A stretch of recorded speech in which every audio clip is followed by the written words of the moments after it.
मोहम्मद बिन कासिम ने तकरीबन 711 ईस्वी के आसपास दिवल से हमला करके मुल्तान तक के इलाके को फतह कर लिया, मगर इसके बाद लगभग 200 से 250 सालों तक मुसलमानों ने ना तो कोई एंट्री सिंध की तरफ से की और ना ही खैबर पास के रास्ते हिंदुस्तान पर कोई हमला किया। सुल्तान महमूद गजनवी तारीख में इसलिए भी मशहूर हुए क्योंकि यह पहले मुसलमान हुक्मरान थे जिन्होंने खैबर पास के रास्ते हिंदुस्तान पर 17 हमले किए और पूरे हिंदुस्तान को आने वाले 1000 सालों तक के लिए खोल कर रख दिया। महमूद गजनवी कौन थे, कहाँ से थे, कैसे एक मदमस्त हाथी ने हिंदुस्तान की तारीख बदल दी? क्या सोमनाथ की मंदिर की कहानी वैसे ही है जैसे कि वह मशहूर है? सुल्तान महमूद गजनवी के मज़ार के दरवाजे आखिर क्यों गायब है? इन सब सवालों के जवाब आज की इस वीडियो में हम जानने की कोशिश करेंगे।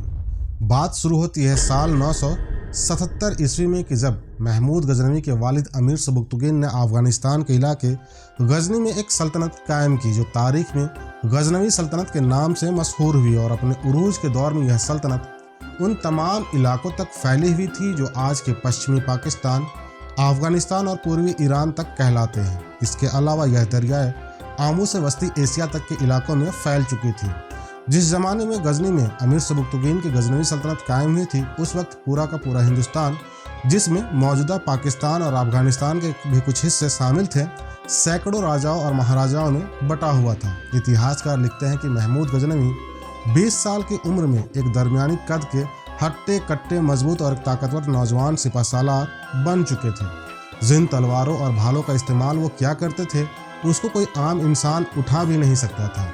अब महमूद गजनवी ने अपने वालिद के साथ लगभग सभी जंगों में शामिल होना शुरू कर दिया था, लेकिन महमूद गजनवी की ज़िंदगी का सबसे बड़ा इम्तिहान उस वक्त हुआ कि जब सबुक्तुगीन भारत के राजा जयपाल के राज्य लाहौर में हमला किया।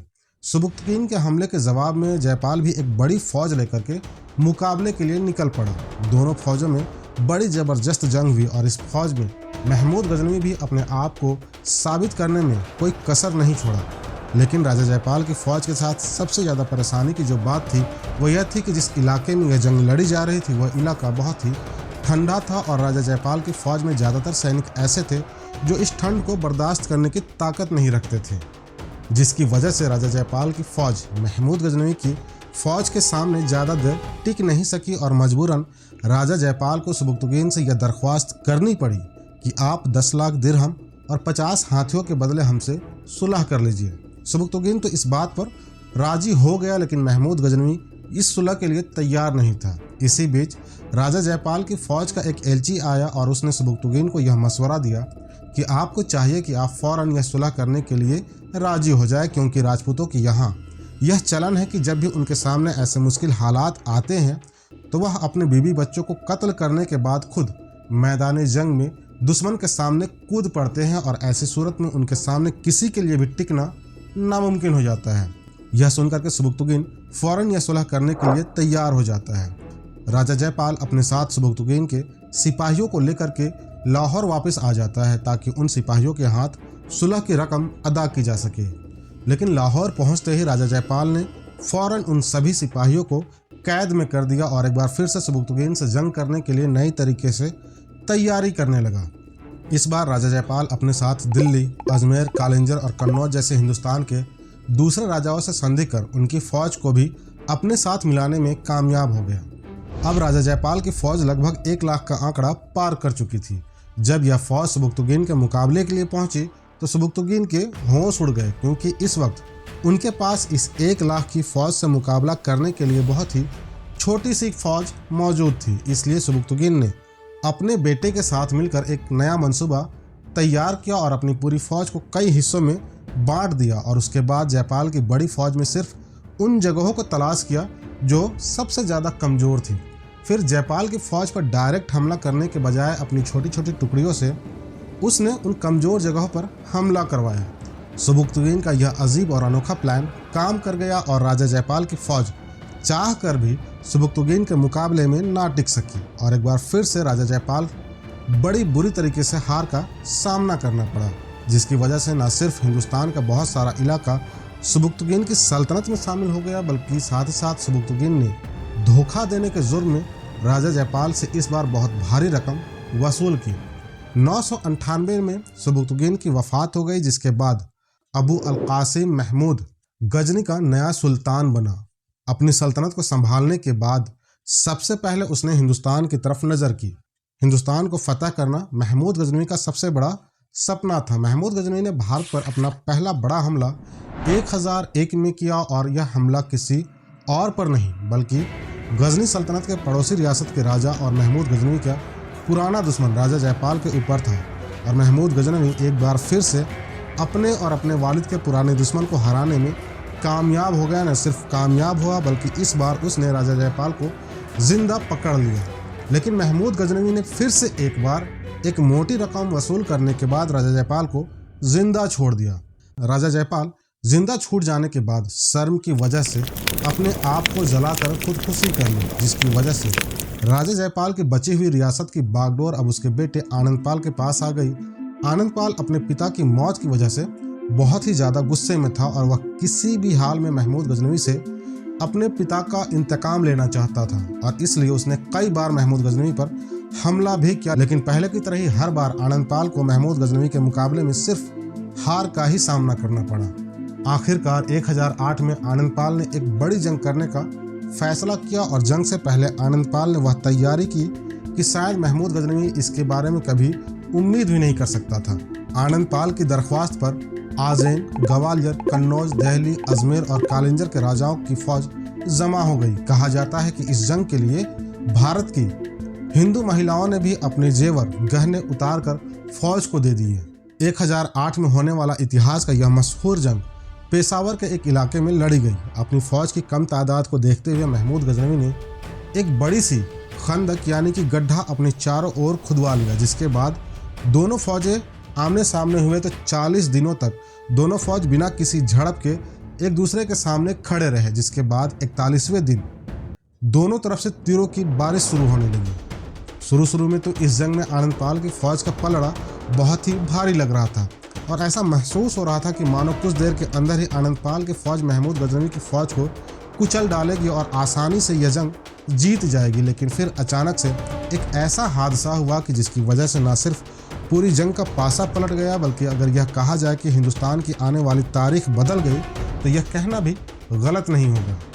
हुआ यह कि जंग में मौजूद वह हाथी कि जिसके ऊपर आनंदपाल सवार था, वह तीरों की बारिश और हद से ज़्यादा शोर सुनकर बिदक गया और जिधर उठा उधर ही भागने लगा, जिसकी वजह से आनंदपाल की पूरी फौज में भगदड़ मच गई। फौज को यह लगने लगा कि जैसे हमारा राजा जंग छोड़कर भाग रहा है, जिसकी वजह से अब आनंदपाल की पूरी फौज भी मैदान छोड़कर भाग गई, और इस तरह से महमूद गजनवी को एक हाथी के पागलपन ने जीत दिलाई। और इस बड़ी जीत के बाद महमूद गजनवी ने मानो हिंदुस्तान पर हमलों की बौछार कर दी और लाहौर, पंजाब, कन्नौज, अजमेर, कश्मीर, गुजरात जैसे हिंदुस्तान की बड़ी बड़ी रियासतों को फतह करना शुरू कर दिया। न सिर्फ फतह किया बल्कि उनके मालो दौलत को लूट कर गजनी सल्तनत वापस ले भी गया। महमूद गजनवी का वह हमला कि जिसकी वजह से आज भी भारत में महमूद गजनवी एक विलेन के तौर पर जाने जाते हैं, वह है सन 1025 में हिंदुस्तान पर किए अपने आखिरी हमला, जो कि गुजरात में मौजूद अपने वक्त का मशहूर मंदिर सोमनाथ पर किया था। इस दौर में सोमनाथ मंदिर न सिर्फ हिंदुओं का सबसे मुकद्दस मंदिर था, बल्कि साथ ही साथ यह हिंदुस्तान का सबसे अमीर मंदिर भी माना जाता था। इसकी अमीरी की चर्चे दुनिया में दूर दूर तक पहुंच चुके थे। जिस वक्त महमूद गजनवी अपनी बड़ी फौज लेकर के सोमनाथ मंदिर के करीब पहुंचा, उस वक्त इसकी हिफाजत लगभग 5000 राजपूत फौज कर रहे थे, जिन सिपाहियों ने लगभग 3 दिनों तक महमूद गजनवी की फौज को जबरदस्त टक्कर दी और हर तरफ से उन्हें मुकाबला देते रहे। महमूद गजनवी को मंदिर के अंदर दाखिल होने से रोकते रहे, लेकिन जब तीसरे दिन महमूद गजनवी को इस बात का यकीन हो गया कि इन लोगों को हराना इतना आसान नहीं है, तो महमूद गजनवी अपने घोड़े से नीचे उतरे और ज़मीन पर एक सजदा करके अपने सिपा सलार का हाथ पकड़कर एक ऐसा नारा बुलंद किया कि जिसकी वजह से पूरी फौज में एक जोश पैदा हो गया, और इस जोश की वजह से बहुत ही जल्द सोमनाथ का वह मंदिर फतह कर लिया गया। इस जंग में सोमनाथ मंदिर की हिफाजत करने वाले ज़्यादातर सिपाही मारे गए, जबकि कुछ बचे हुए लोग कश्ती के जरिए अपनी जान बचाने में कामयाब हो गए। जब सुल्तान सोमनाथ के मंदिर में दाखिल हुआ तो उसके सामने एक 9 फीट की मूर्ति खड़ी थी। सुल्तान ने लकड़ी से उसकी नाक तोड़ दी। इसके बाद उसने हुक्म दिया कि बुत के 2 टुकड़े करके गजनी रवाना किया जाए, एक को गजनी के जामा मस्जिद की दहलीज में फेंक दिया जाए और दूसरे को उसके महल के दरवाजे के नीचे गाड़ दिया जाए। मंदिर के ब्राह्मण पुजारियों ने इस मूर्ति को बचाने के लिए सुल्तान से बड़ी मिन्नतें की, उन्हें ढेर सारे सोने देने की भी पेशकश की। इस पर महमूद गजनवी ने अपना यह मशहूर जमाना जुमला कहा था कि वह तारीख में बुत फरोश नहीं बल्कि बुत सिकन कहलाना पसंद करता है। चुनांचे उसके हुक्म पर मूर्ति को तोड़ दिया गया। जब मूर्ति को तोड़ा गया तो उसके अंदर से बहुत बड़ी तादाद में हीरे और जवाहरात निकले। मंदिर से सोने चांदी के छोटी बड़ी बहुत सारी मूर्तियां भी मिली। इनकी कीमत का सही अंदाजा लगाना मुश्किल हो गया। इतिहासकार लिखते हैं कि महमूद गजनवी को सोमनाथ के मंदिर से इतना बड़ा खजाना मिला था कि जिसकी कीमत का अंदाजा लगाना भी मुश्किल है। यहाँ तक कि कुछ इतिहासकारों ने तो यह भी लिखा है कि महमूद गजनवी अपने साथ सोमनाथ मंदिर के दरवाजे को भी उखाड़कर गजनी ले गया था। जो दरवाजे उस दौर में पूरी दुनिया में उतने ही मशहूर थे जितना मशहूर सोमनाथ का वह मंदिर था। और बाद में उन दरवाजों को गजनी में मौजूद महमूद गजनवी की मज़ार पर लगा दिया गया था। लेकिन बहुत सारे लोग इस बात को गलत भी बताते हैं और इसकी सबसे बड़ी वजह 1842 में होने वाली वह हादसा है कि जिसने सबके होश उड़ा दिए थे। हिस्टोरियन रुमिला थापर कहती है कि जब 1842 में अंग्रेजों ने हिंदुओं की हमदर्दी हासिल करने के लिए फैसला लिया कि महमूद गजनवी के मज़ार से सोमनाथ के दरवाजे वापस लाए जाए और हिंदुओं को दे दिया जाए, क्योंकि उनके ख्याल में 800 साल पहले महमूद गजनवी ने हिंदुओं पर जुल्म किया था। लेकिन हुआ यह कि जब वह दरवाजे महमूद गजनवी की मज़ार से उखाड़कर हिंदुस्तान लाए गए तो पता चला कि वह दरअसल सोमनाथ मंदिर के दरवाजे है ही नहीं, क्योंकि सोमनाथ के दरवाजे तो चंदन की लकड़ी के बने हुए थे, जबकि यह दरवाजे गजनी में पाए जाने वाली देवदार की लकड़ी से बनाए गए थे और इन पर अरबी जबान में कुछ नक्काशी की गई थी, जिसने इतिहास की बहुत सारी कहानियों पर सवालिया निशान लगा दिया। रुमिला थापर लिखती है कि इन किस्सों को बढ़ा चढ़ा करके पेश किया गया है। उनके मुताबिक यह हमला इतना बड़ा नहीं था जितना इतिहास की किताबों में लिखा गया है। उनके ख्याल में यह कहानी अंग्रेजों ने हिंदुओं और मुसलमानों के बीच नफरत पैदा करने के लिए फैलाई थी। हैरानी की बात यह है कि महमूद गजनवी के मज़ार के दरवाजे आज भी हमारे देश भारत के मशहूर शहर आगरा के ताजमहल में मौजूद है। हालांकि तमाम बातों से अलग हट करके वह बात की जिसको तमाम इतिहासकार मानते हैं वह यह है कि महमूद गजनवी एक ताकतवर और होशियार हुक्मरान था। एक ऐसा हुक्मरान जिसने अपने दौर में अपने दम पर एक ताकतवर और बड़ी सल्तनत कायम कर दी थी।